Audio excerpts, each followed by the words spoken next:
Crazy story out of the UK. Organs missing. Yes, you guys are reading that correctly. Organs missing. UK woman expires during Brazilian butt lift surgery in Turkey. This woman right here, at the age of 38, younger than me, went in for a mummy MOT package, which included a Brazilian butt lift, tummy tuck, and breast augmentation. So how did this go from a surgery abroad to becoming harvested? Let's watch. Happy birthday to you. This was Cadell Brown's final birthday. She died 4 days after this celebration.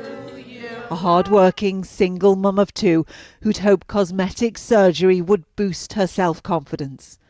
And so with her sister Leanne, she travelled to Turkey for a so-called mummy MOT, but never came home.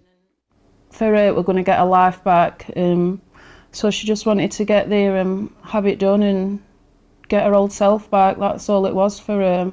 The sisters were enticed by a cut-price deal for flights, hotels, liposuction, a tummy tuck and a Brazilian butt lift. They chose a surgery called Clinic Expert, which bombarded them with looks they could achieve, repeatedly offering discounted extras. Leanne spoke to her. You know what's interesting when you look at images like this? The first thing that I think about is that this is what you see up on Instagram all day. Now, a lot of these businesses, these butcher shops overseas, like in Turkey, are going to be advertising via Instagram. And the thing is that they show these before and afters. But in the same junction, they will never talk about the mortality rates. A lot of people don't realize this, but BBLs have the highest rate of death amongst any cosmetic surgery. And this woman got not only a BBL, but a tummy tuck and her breast done. Achieve, repeatedly offering discounted extras. Leanne spoke to us alongside their other sister. It's not all about the Siobhan. money. When you go in and you're paying, they're your best friends and they'll help you with anything, but once something goes wrong, it's Left to yourself. goodbye. And for Cadell, Sad. something did go catastrophically wrong just hours after she took this picture.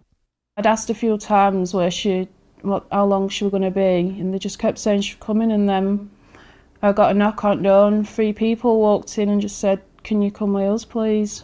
They just started trying to say, you know, there's complications of surgery, and I just said, "As my sister died." And he just said, "I'm sorry, but yeah." I'm sorry, but yeah. That is a wild way to inform the family. The sister claimed that after being informed of her sister's death, she was handed an envelope of cash and booked on the next flight home. It was like, sorry, she's dead. Here's your plane ticket. Leanne described her sister as being full of excitement before the procedure. She was really happy. We were smiling, having a laugh, and she just wanted to get there and get it done, she said. But just 10 hours after surgery, Leanne received the devastating news that her sister had died. They told me that evening that she didn't make it. I couldn't believe it. I was still in a room waiting for her to come back, she told the broadcaster. I had asked a few times how long she was going to be, and they kept saying she's coming. Leanne, who's the sister, also confirmed that she was denied permission to see her body and was sent back to the airport the following day to return home. And this is where the story gets even more interesting. Leanne was refused access to Cadell's body. When it was finally returned to the UK, more devastating news was to come. To their horror, a coroner here told them that large parts of Cadell's organs, including her brain and heart, had been removed. When they returned her body, they'd kept pieces of her heart and her intestines. How hard was that to hear? Baby, I don't think it was allowed, but they said it's legal. They can take what they want. I thought you'd have to ask at least permission from family before you took anything, but... They sent a death certificate straight away and just put there's not even a cause of death. Harvesting, straight up. Either that or they remove different pieces from her body so they don't show or they're unable to determine the cause of death, thus reducing the likelihood of potential charges. But I don't think so. This is straight up harvesting, whether it's using pieces of her intestines into other compatible people that need it, or a portion of their brain maybe was donated to science. But you got to think about the business model. The clinic is going to make money from the surgery, even if you died, and they're going to make money from harvesting you right after. It is estimated that organ trafficking worldwide is a $1.7 billion industry. More than 150,000 transplants are performed annually worldwide. However, this is less than 10% of the global need. Some sick patients are willing to break the law and pay for an organ transplant, even if it involves exploiting vulnerable and impoverished people. And in places like Turkey, where she had the surgery, it is legal to harvest the body, and they don't even have to consult family. So as a follow-up to all of this, the journalist investigating the business in Turkey actually called in to schedule a fake appointment. Using an ITV News undercover reporter, we held a consultation with a telesales agent at the clinic. I'm just looking to get more information on the mummy makeover. As you can see, I'm just all a bit, I really want to go ahead with it. I've been thinking about it for a while, but you hear all these stories about things going wrong. No, miss, we have performed a tummy tuck procedure, every day at least 6 or 7 cases. We have confirmed 2 deaths at the clinic since 2011, figures not disclosed during our recording. What's the worst thing that can happen with this, and has anyone ever died? I can truly say that I never ever faced of this kind of serious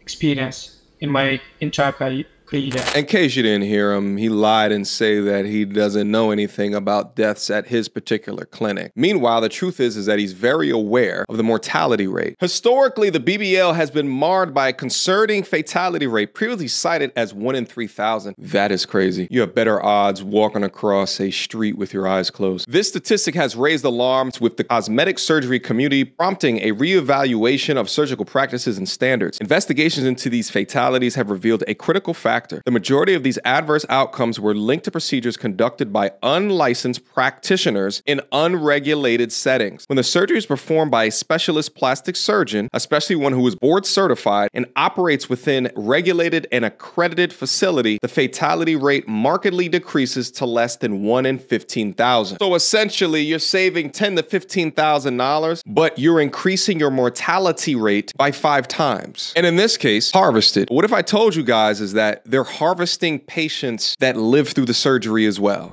She had lipo and she had a tummy tuck, and then she has a physical, right? And the doctor tells She's talking about her friend. her, hey, we just got your blood results. Why is your kidney count low? So then the doctor says, have you had any surgeries? Have you had any surgeries in the last year? Yes, I've had tummy tuck, I've had BBL, all of these things. So she has a CAT scan on. And during a CAT scan, it shows up. It shows up she only has 1 kidney. So down in DR, this botch organ selling doctor took one of her kidneys. She thought she was getting the steal of her life. She was like, $3,500 for all that? Yes, sign me up. Little did she know that the doctor was actually selling her kidney. I don't know how much kidneys go on the black market, but I know it's way more than $3,500. Please just don't get a BBL. Like, if you can avoid it, please don't get it. And if you do want to have a bigger butt or and whatever it is, go to a doctor that you know is good. If this doctor is only charging you $2,000, $1,000, $3,500, that is not a good doctor. Paying $3,500 to lose a kidney is absolutely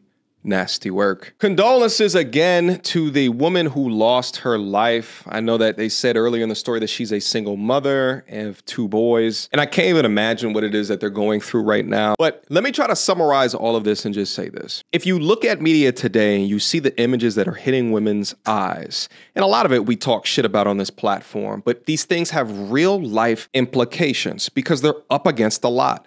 They're being told subconsciously to hate men. They're told subconsciously to be either hoes with what men find attractive, and there's a lot of these women that want to do anything for the validation, so they'll go and take extreme measures. In a society where it's easy to convince them to dye their hair pink, it's easy to convince them to get 3-inch nails on the ends of their fingers, it's easy to convince them to wear a hair hat in general, or easy to convince them to wear them batwing lashes, and apparently now it's easy to convince them to get a BBL, irrespective of the mortality rate of the cosmetic surgery. Ladies, listen to me. For all 42 women that still watch this channel, getting a BBL positions you for the streets, not for marriage. Men, I'm convinced it's up to us. We must be upfront with our family members. We must be upfront with the women in our lives. And if anything, if all Because if they're choosing potentially life-altering surgery over getting a consistent gym routine, then they need to know all of the risks. Not the risks promoted to them on social media, but the real risk, the real data. And sometimes a deal can be a steal until they steal your kidney. Bars. Until next time, YouTube. Peace!